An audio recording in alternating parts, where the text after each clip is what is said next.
آپ سن رہے ہیں کتاب تاریخ ابن خلدون، باب نمبر 14، ملوک بنی اسرائیل۔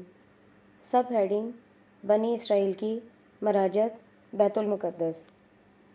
طبری کہتا ہے کہ ان واقعات کے بعد جلا وطنان بنی اسرائیل اطراف عراق میں پھیل گئے، یہاں تک کہ انہیں ملوک فارس نے پھر بیت المقدس کی طرف لوٹایا۔ تب انہوں نے اسے دوبارہ آباد کیا، مسجد بنائی اور اس میں ان کی 2 سلطنتیں قائم ہوئیں، یہاں تک کہ تیتش ملوک منیاسرہ کے ہاتھوں اس کی ویرانی کا دوبارہ دور آیا اور جلوہ کبریٰ کا زمانہ آیا، جیسا کہ آئندہ بیان کیا جائے گا۔ اس مقام پر مناسبت کلام کے لحاظ سے بخت نصر کا نسب اور جو کچھ اس میں اختلاف ہوا ہے ہم بیان کرنا چاہتے ہیں۔ سب ہیڈنگ: بخت نصر کا نسب۔ بعضے کہتے ہیں کہ بخت نصر سنجاریف کی نسل سے ہے، جو بنی اسرائیل سے سامرا اور قدس شریف میں لڑا۔ ہشام بن محمد کلبی باروایت طبری کہتا ہے کہ بخت نصر نیوز رادون بن سنجاریف کا لڑکا تھا۔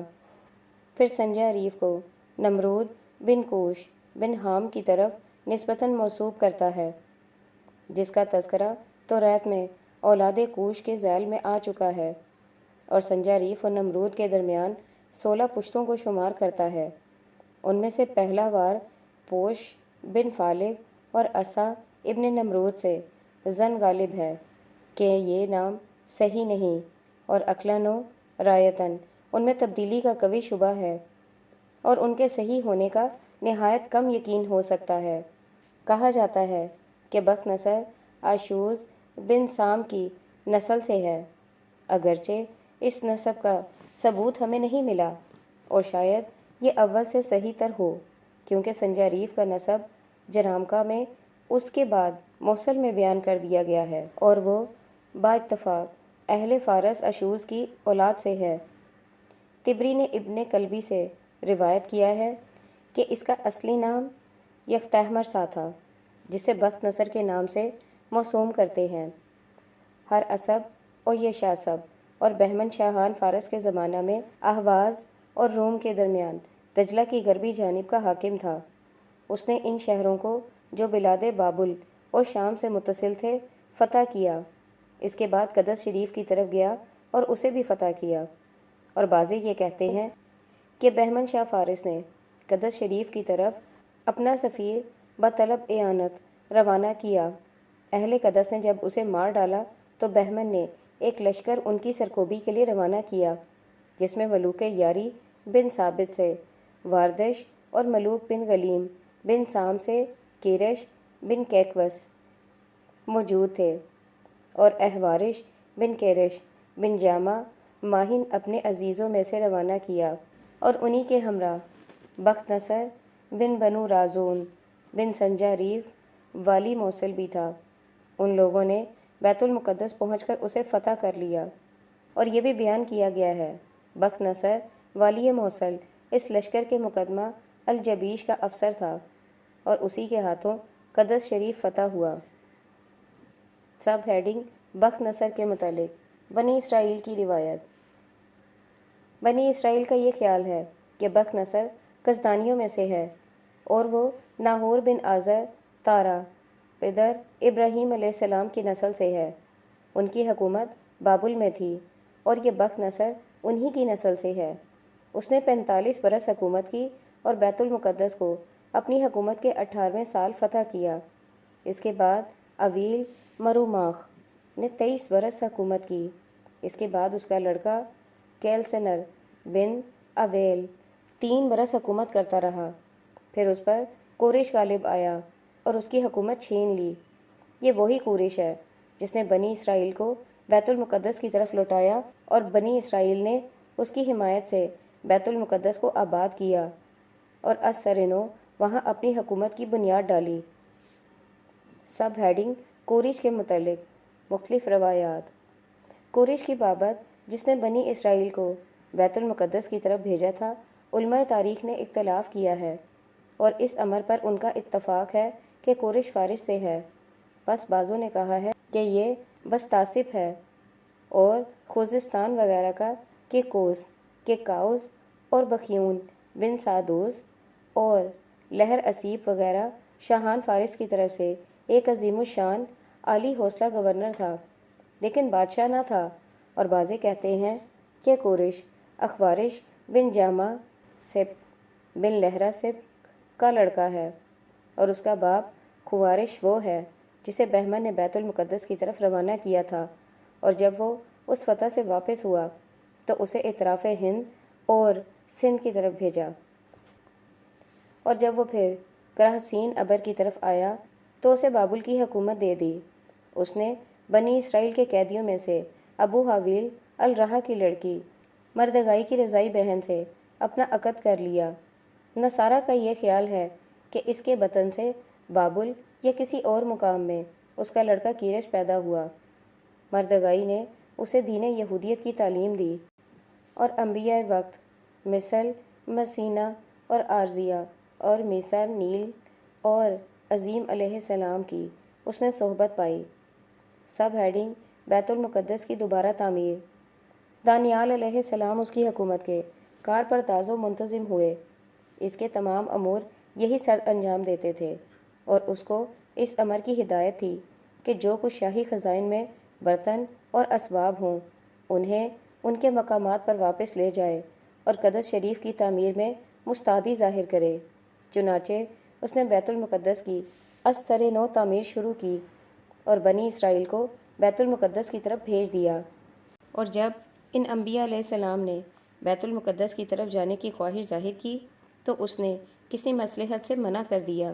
سب ہیڈنگ کیرش بن کیکو کا بنی اسرائیل سے حسن سلوک۔ اور یہ بھی کہا جاتا ہے کہ کیرش کیکو بن غلیم بن سام کا لڑکا ہے، جسے بہمن نے اپنے سپہ سالار بخت نصر کے ہمراہ فتح بیت المقدس کے لیے روانہ کیا تھا، اور بخت مرس کو بہمن نے بابل کا حاکم بنایا تھا۔ اسے بخت مرسی کے نام سے مشہور کرتے ہیں، جیسا کہ بیان کیا گیا ہے۔ اس کے بعد اس کے لڑکے نے 23 سال تک حکومت کی۔ اس کے بعد اس کے لڑکے بلتنسر نے 1 برس بادشاہت کی۔ پھر بہمن کو اس کے ظلم و ستم کی اطلاع ہوئی تو اس نے اسے معزول کر دیا اور بابل کی حکومت واریوش المازت بن زائے کو دی۔ پھر کچھ عرصہ بعد اسے بھی معزول کیا اور کیرش بن کیکو کو حکومت کی کرسی پر بٹھایا، اور بنی اسرائیل کے ساتھ نرمی کا برتاؤ کرنے اور ان کے رؤسا کو عزت کی نگاہوں سے دیکھنے اور انہیں ان کے مالک کی طرف لوٹا دینے اور ان پر اس کو حاکم بنانے کی ہدایت کی جسے وہ پسند کریں۔ سب ہیڈنگ حضرت دانیال کی امارت۔ چنانچہ بنی اسرائیل نے دانیال نبی کو سرداری کے لیے منتخب کیا۔ بعض علماء بنی اسرائیل کی طرف منسوب کر کے بیان کیا جاتا ہے کہ بلتنسر بخت نصر کی نسل سے بابل اور کسدانیوں کا بادشاہ تھا، اور دارا بادشاہ ماضی جسے داریوش بھی کہتے ہیں، اور کورش یعنی کیرش شاہ فارس اس کے مطیع تھے، یعنی انہوں نے اس سے سرکشی کی۔ وہ ان پر اپنا لشکر لے کر چڑھ آیا۔ پہلے تو اسے شکست ہوئی، پھر جب اس نے اپنے لشکر کے نامی سرداروں کو لڑائی کے میدان میں روانہ کیا تو اس نے انہیں شکست دی۔ اس کے بعد اس کا خادم اسے سوتے میں مار کر داریورش اور کوریوش کے پاس چلا گیا۔ پھر ان دونوں نے بابل پر چڑھائی کی اور کسدانیوں کو مغلوب کیا۔ دارا اور اس کی قوم نے ماضی کو اپنی سکونت کے لیے مخصوص کیا، اور میں یہ گمان کرتا ہوں کہ یہ ویلم ہیں جو بابل اور اس کے اطراف میں آئے تھے، اور کورش اور اس کی قوم نے فارس اور اس کے تمام علاقہ اپنے لیے خاص کر لیا، اور کورش نے اس سے پہلے بیت المقدس کے بنانے اور مسجد کے برتن واپس کرنے اور جلا وطنان بنی اسرائیل کو بیت المقدس کی طرف لوٹا دینے کی نظر کی تھی۔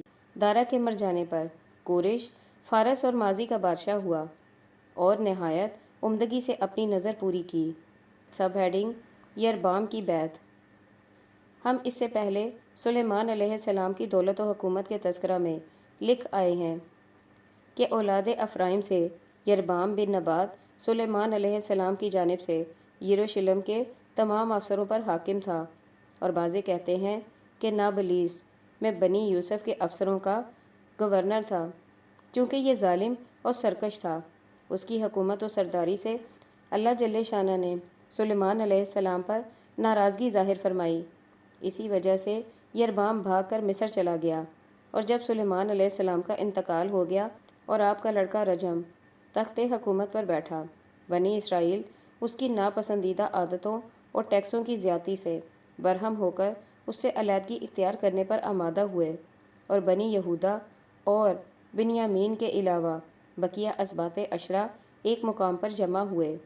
یہ وہ زمانہ تھا کہ انہوں نے یربام کی بیعت کی اور اسے اپنا حاکم بنایا، اور اس کے ساتھ ہو کر رجم اور ان سے جو اس کے ہمراہ تھے بنی یہودا اور بنیامین سے لڑ کے اور انہیں یروشلم میں گھیر لیا۔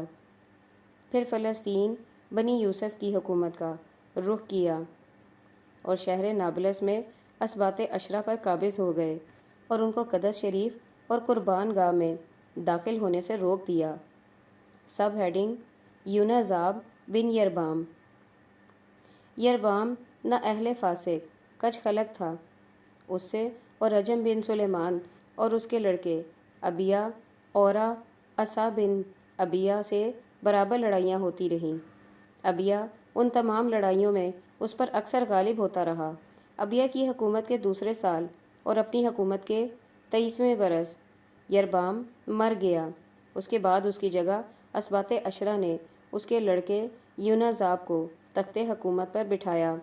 یہ بھی ظلم اور بت پرستی اور تمام عادتوں میں اپنے باپ کی طرح تھا۔ سب ہیڈنگ اشا بن احیا۔ اللہ تعالیٰ نے اس پر یاشا بن احیا کو مسلط کر دیا۔ وہ اسے اور اس کے تمام خاندان والوں کو اس کی حکومت کے دوسرے سال مار کر خود اسباط عشرہ پر حکومت کرنے لگا، اور اسا بن ابیا اہل قدس سے اپنے تمام زمانہ حکومت میں لڑتا رہا۔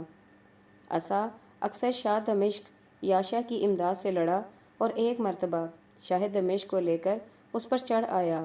یاشا ان دنوں یثرب کو آباد کر رہا تھا اور اس کی تعمیر میں مصروف تھا۔ یاشا اس کا مقابلہ نہ کر سکا اور تمام اسباب و سامان اور عمارت چھوڑ کر بھاگ نکلا۔ اسا نے اسے لوٹ لیا اور اس سے قلعہ بنوایا۔ پھر آشا یاشا بن احیا 24 برس حکومت کر کے مر گیا اور شہر برسا میں دفن کیا گیا۔ سب ہیڈنگ ایلیا بن یاشا کا قتل۔ اس سے پیشتر ان کے نبی نے اسے ہلاکت سے مار ڈالا۔ اس کے بعد اس کا لڑکا ایلیا اور باروایت دیگر ایلہو اسا کی حکومت کے 26ویں برس تخت حکومت پر بیٹھا اور 2 برس تک حکومت کرتا رہا۔ اس کے بعد اس نے فلسطین کے بعض شہروں کی تسخیر کی غرض سے بنی اسرائیل کا لشکر روانہ کیا۔ زمری صاحب المرکب یا ابن علیہ نے کا جو انہی اسباط میں سے تھا، ایلیا پر دفعتاً حملہ کر کے اسے اور اس کے تمام خاندان کو قتل کر ڈالا اور خود تخت حکومت پر بیٹھ گیا۔ سب ہیڈنگ سعی بن کسات کا قتل۔ چند دن تک یہی حالت رہی، یہاں تک کہ بنی اسرائیل کو جو فلسطین کے محاصرے پر گئے تھے اس واقعے سے آگاہی ہوئی۔ وہ اس کی حکومت و سرداری سے راضی نہ ہوئے اور انہوں نے سعی بن کسات کو اسی کے سبت سے حکومت کے لیے منتخب کیا اور زمری کی طرف لوٹ آئے، جس نے ان کے بادشاہ ایلیا کو مار ڈالا تھا اور اسے چاروں طرف سے گھیر کر شاہی دربار میں گرفتار کر کے لے آئے تھے اور اس کے جلانے کے لیے آگ مشتعل کی، اور اس واقعہ کے 7ویں دن اسے جلا دیا۔ پھر عمری بن نازاب ملکب باز صاحب الحربہ سبت افرائیم سے حکومت کا دعوے دار ہوا اور سعی بن کسات کو موقع پا کر قتل کر کے خود حکومت کی کرسی پر خوب استقلال سے قابض ہو گیا۔ یہ واقعات حکومت کے 31ویں سال واقع ہوئے۔ سب ہیڈنگ بنی اسرائیل میں اختلاف۔ پھر بنی اسرائیل میں اختلاف پیدا ہو گیا۔ ان میں سے بعض نے بنیامین بن کتال کو سبت یساخر سے اپنا حاکم بنایا اور عمری سے لڑائی لڑے۔ یہ ان پر غالب آیا۔ یہ شہر برسا میں رہتا تھا۔ اس نے اپنی حکومت کے 6 برس سامریا کو لوٹا اور 12 برس حکومت کر کے مر گیا، نابلس میں مدفون ہوا۔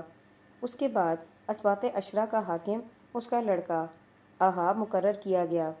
یہ اپنے آباء و اجداد کی طرح کفر و عصیان اور بت پرستی کا مذہب رکھتا تھا۔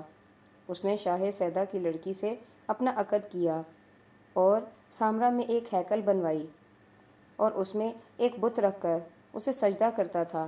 اس نے انبیاء علیہ السلام کے قتل میں سب سے زیادہ حصہ لیا۔ سب ہیڈنگ حضرت ایلیہ کی علیحدگی۔ قریہ اریحہ کو آباد کیا۔ ایلیہ نبی علیہ السلام کی بد دعا سے 3 برس کا قحط پڑا۔ ایلیہ نبی ان سے جدا ہو کر بریہ چلے گئے اور وہیں مقیم رہے۔ پھر وہاں سے لوٹے اور دعا کی۔ اللہ تعالیٰ نے پانی برسایا، پھر انہوں نے ان لوگوں کو قتل کر ڈالا جو احاب کے ساتھ بت پرستی کرتے تھے۔ ابن عمید نے ایسا ہی کہا ہے۔ سب ہیڈنگ اسباط عشرہ پر عذاب۔ طبری کا یہ خیال ہے کہ جس نبی نے ان کے حق میں بد دعا کی تھی وہ الیاس بن سین یا یامین الفخاص بن ایزار کی نسل سے تھے، اور وہ اہل بالیک اور احاب اور اس کی قوم کی طرف مبعوث ہوئے تھے۔ انہوں نے اس کو جھٹلایا، اس وجہ سے 3 برس تک بلائے قحط میں مبتلا رہے۔ پہلے انہوں نے اپنے بتوں سے رجوع کیا، جب ان سے کام نہ نکلا تو جناب موصوف کی طرف رخ کیا اور ان سے دعا کے خواستگار ہوئے۔ الیاس نبی نے دعا کی، پانی برسا، لیکن یہ بدستور اپنے کفر اور نافرمانی پر قائم رہے۔ احاب ان پر سختی کرتا رہا۔ الیاس نبی علیہ السلام نے اللہ تعالیٰ سے اپنی وفات کی دعا کی اور لوگوں کو ہلاکی و تباہی سے آگاہ کیا۔ سب ہیڈنگ احاب بن عمری۔ الیاس علیہ السلام نبی کے بعد الیسع بن الاخطوب کو سبت افرائم سے نبوت دی گئی۔ ابن عساکر کہتا ہے کہ آپ کا نام اسباط بن عدی بن شولیم بن افرائم ہے۔ ابن عمید کہتا ہے کہ احاب کے زمانہ میں اللہ تعالی نے الیہ نبی پر الیاس بن یفسا کو پاک کر کے وحی نازل فرمائی تھی، اور نیز اروم کو دمشق میں اور باہو بادشاہ بنی اسرائیل کو قدس شریف میں پاک کرنے پر مامور کیا تھا، اور 2 مرتبہ سخت شکست دے کر پسپا کر دیا۔ سنداب لڑائی کے میدان سے بھاگ کر ایک قلعہ میں جا چھپا۔ جب وہ بھی اسے محاصرین کے ہاتھوں سے پناہ نہ دے سکا تو وہ ایک روز تنہا احاب کے پاس چلا آیا۔ احاب نے اس کا قصور معاف کر دیا اور اس کو اس کے ملک کی طرف لوٹا دیا۔ نبی موصوف نے اس کے اس فعل سے اپنی ناراضگی ظاہر کی اور اسے اس عذاب سے ڈرایا جو اس کی اولاد پر اللہ تعالیٰ کی جانب سے نازل ہونے والا تھا۔ اس کے بعد احاب بادشاہ اسباط یہود شافس بادشاہ بنی یہودا کے ہمراہ بادشاہ سوریہ سے لڑنے کے لیے نکلا اور اثناء لڑائی میں ایک پتھر کے صدمے سے مر گیا اور سامرا لا کر دفن کیا گیا۔ سب ہیڈنگ حضرت آموس کی شہادت۔ اس نے 22 برس اور باروایت ابن عمید 18 برس حکومت کی۔ اس کے بعد اس کا لڑکا اخریاد یا اسیا تخت حکومت پر بٹھایا گیا۔ یہ نہایت بد اتوار اور سرکش تھا۔ اس نے آموس نبی کو شہید کیا اور بال نامی بت کی پرستش شروع کر دی۔ 2 برس حکومت کر کے مر گیا۔ سب ہیڈنگ متفرق واقعات۔ اس کے بعد اس کا بھائی یوام بادشاہ ہوا۔ اس نے اسباط عشرہ پر 12 برس تک بادشاہت کی۔ اس نے پہلے نبی موآب پر جزیہ نہ دینے کی وجہ سے حملہ کیا۔ 7 روز تک بنی موآب محاصرے میں رہے۔ جب پانی ختم ہو گیا تو الیسع کی دعا سے وادی جاری ہو گئی۔ بنی موآب پانی کے خیال سے باہر نکل آئے۔ بنی اسرائیل نے ان میں سے بے شمار آدمیوں کو مار ڈالا۔ اس کے بعد ہداد بادشاہ اروم نے سامرا کے محاصرہ کے لیے لشکر جمع کیا اور اس کا 3 برس محاصرہ کیے رہا، یہاں تک کہ الیسع نبی کی دعا سے ناکام لوٹا۔ سب ہیڈنگ احذیہ بن یہورام کا قتل۔ 16 جلوس میں جبکہ ملوک جزیرہ اور اروم کی لڑائی سے اخریہ بن یہورام بادشاہت بیت المقدس کے ہمراہ لوٹ کر آ رہا تھا، یہو شنافذ بن یشیا سبت منشا بن یوسف نے موقع پا کر اسے اور اخریہ بادشاہ قدس کو مار ڈالا اور آپ خود اسباط پر حکومت کرنے لگا۔ سب ہیڈنگ بنی احاب کا قتل عام۔ ابن عمید کہتا ہے کہ یوام بن احاب اخریہ بادشاہ بیت المقدس کے ہمراہ اروم سے لڑنے کے لیے گیا تھا اور وہیں دونوں لڑائی میں مارے گئے۔ یہوشافظ تخت حکومت پر بیٹھتے ہی بنی احاب کے قتل میں مصروف ہو گیا اور تقریباً تمام بنی احاب کو مار ڈالا۔ یہ 45 سال حکومت کر کے مر گیا۔ سب ہیڈنگ یواش کا بیت المقدس پر حملہ۔ اس کے بعد اس کا لڑکا یواس اسباط عشرہ کا بادشاہ ہوا اور 17 برس تک بادشاہت کرتا رہا۔ اس کے بعد اس کا لڑکا یواش تخت نشین ہوا اور اس نے بیت المقدس پر حملہ کیا اور اسے امسیہ بادشاہ قدس کے ہاتھوں سے چھین لیا اور اس کی 400 ہاتھ شہر پناہ منہدم کر دی اور اہل قدس کو گرفتار کر لیا اور عزریہ کاہن کی اولاد کو پکڑ لیا اور جو کچھ مسجدوں میں تھا اسے لوٹ کر سامرا واپس آیا۔ کچھ روز بعد الیسا بیمار ہوئے۔ یواش ان کی عیادت کے لیے گیا۔ انہوں نے اس سے وعدہ کیا کہ وہ اروم کو ہلاک کرے گا اور اس پر 3 بار فتح یابی حاصل کرے گا۔ چنانچہ ایسا ہی ہوا اور یہ 13 برس حکومت کر کے مر گیا۔ سب ہیڈنگ یربام بن یواش اور امسیہ کی جنگ۔ اس کے بعد اس کا لڑکا یربام بادشاہت کرنے لگا۔ یہ نہایت درجہ بد خصلت اور بد اتوار تھا۔ اس نے امسیہ بادشاہ یہودا پر حملہ کیا اور بعض مورخین یہ کہتے ہیں کہ اس کے باپ یواش نے بیت المقدس پر حملہ کیا تھا اور اس نے اس کے بادشاہ امسیہ کو شکست دی تھی اور اسے گرفتار کر لیا تھا اور جو کچھ خزائن شاہی میں تھا اسے لوٹ لیا تھا۔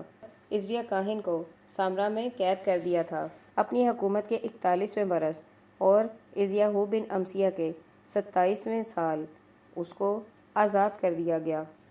سب ہیڈنگ زکریا بن یربام کا قتل۔ ابن امید کہتا ہے کہ بنی اسرائیل سامرا میں 11 برس رہے۔ اس کے بعد یربام کے لڑکے زکریا کو عزیاہو کی حکومت کے 38ویں سال تخت حکومت پر بٹھایا۔ اس نے صرف 6 مہینے حکومت کی اور اس پر سبت زبون سے متاخیم بن قاد نامی ایک شخص نے جو اہل برسا میں تھا حملہ کیا اور اسے قتل کر کے آپ تخت حکومت پر بیٹھ گیا۔ اس نے 12 برس تک حکومت کی۔ سب ہیڈنگ فتح برسا اور باروایت ابن امید اس کی حکومت کا زمانہ زیادہ سے زیادہ 10 برس ہے۔ وہ بیان کرتا ہے کہ عزیاہو بادشاہ قدس کی حکومت کے 39ویں برس اس نے اس شہر برسا کو بزور تیغ فتح کیا۔ سب ہیڈنگ فول کی موصل پر فوج کشی۔ اور انہی ایام میں اس پر فول بادشاہ موصل چڑھ آیا اور اس پر 1000 قنطار چاندی جزیہ مقرر کر کے واپس ہوا۔ یہ نہایت بدعادت اور نہایت ظالم تھا۔ اس کے مرنے کے بعد بقاہیہ بن مناخیم عزیاہو بادشاہ قدس کی حکومت کے 40ویں سال تک بخت و حکومت پر مطمئن ہوا اور 12 برس تک بادشاہانہ زندگی بسر کی۔